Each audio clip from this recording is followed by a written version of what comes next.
మేనిఫెస్టోలో ఏం పెట్టిండ్రు? ఆర్టీసీ ఉద్యోగులను ప్రభుత్వంలో విలీనం చేస్తాం, అట్లాగే 2 పిఆర్సీలు ఇస్తాం, వీళ్ళందరికీ ప్రభుత్వ ఉద్యోగులతో సమానంగా జీతభత్యాలు ఇచ్చి సర్వీస్ కండిషన్లు రూల్స్ వర్తింపజేస్తాం, కొత్త బస్సులు కొని ఆధునీకరణ చేస్తాం, యూనియన్లను మేము మళ్ళీ పునరుద్ధరిస్తామని చెప్పాను. మరి చెప్పినప్పుడు ఇవాళ ఆర్టీసీ ఎట్లా ముందుకు పోతుంది, గ్రోత్ ఎట్లా వస్తుంది? మీరు డబ్బులు పెట్టాలి కదా, కొత్త బస్సులు కొనాలి కదా, లేదా కొత్త ఆధునీకరణ చేయాలి కదా, కార్మిక సంక్షేమం చూడాల్సిన బాధ్యత మీకుంది కదా. కార్మిక సంక్షేమం అంటే ఇవాళ మేము పనిచేసినాం, జీతం ఏమంటున్నాం, అదనంగా ₹1 కూడా మేము అడగట్లేదు. మా జీతం ఏమంటే రిటైర్డ్ అయిన వాళ్ళకి 8 ఏళ్ల నుంచి ఇంకా సెటిల్మెంట్ సాలరీస్ ఎందుకు రాలేదు, ఎందుకు లీవ్ ఎన్కాష్మెంట్ ఎందుకు లేదు? తర్వాత 2017 పిఆర్సీకి సంబంధించి మేము చేసిన దాంట్లో ఏం జరిగిందనేది మీకు తెలుసు, మాకు తెలుసు, మాకు ఎంత అన్యాయం జరిగిందో. అయినా కానీ మరి ఆ డబ్బులు ఎప్పుడు ఇస్తారు రిటైర్డ్ అయిన వాళ్ళకి? ఇలా వాళ్ళ పరిస్థితి ఏంది? వాటి గురించి ఎందుకు మాట్లాడరు మీరు? రెండవది, ఇవాళ మరి అన్ని డబ్బులు దాంట్లో పెట్టేసి మహాలక్ష్మి తోటి బాగా వస్తుంది. బాగా వస్తే మహాలక్ష్మి అంటే ఏముంది? ఎవరు కానీ ఎప్పుడు కానీ ప్రభుత్వ రంగ సంస్థల్లో ఉన్నప్పుడు ప్రభుత్వం కొన్ని సంక్షేమ పథకాలు పెడుతుంది. పెట్టినప్పుడు మీరు చెప్పింది మేము చేయాలి, చేసినప్పుడు ఆ డబ్బులు మాకు ఇచ్చే అనవాయితీ ఉంది. మరి మహాలక్ష్మి పథకానికి రియంబర్స్మెంట్ ఇవ్వరా మీరు? మాకు ఇవ్వరా?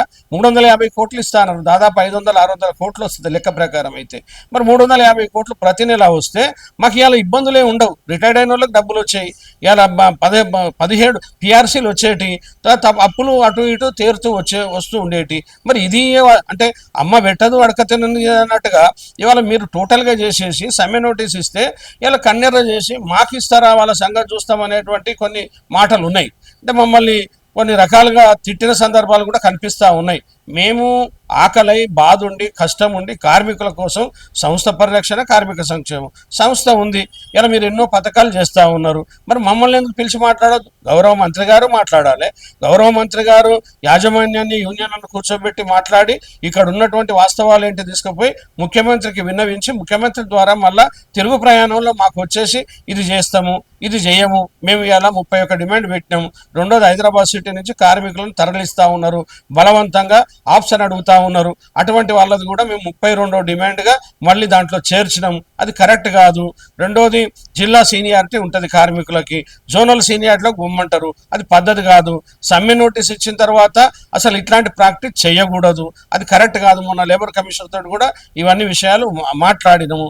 మరి ఇదంతా ఏది చేయకుండా ఇవన్నీ చేసుకుంటా అసలు పిలవకుండా ఉంటే అసలు ప్రభుత్వ విధానం ఏంటో అర్థం కాలే.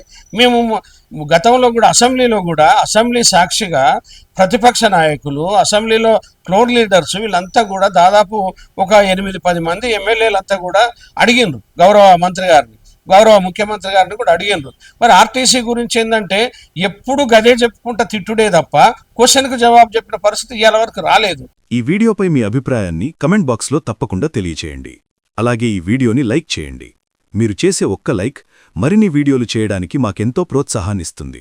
సామాన్యుడి కోసం మేమందించే సమాచారం కోసం సమయం టీవీ ఛానల్ని ఇప్పుడే సబ్స్క్రైబ్ చేసుకోండి.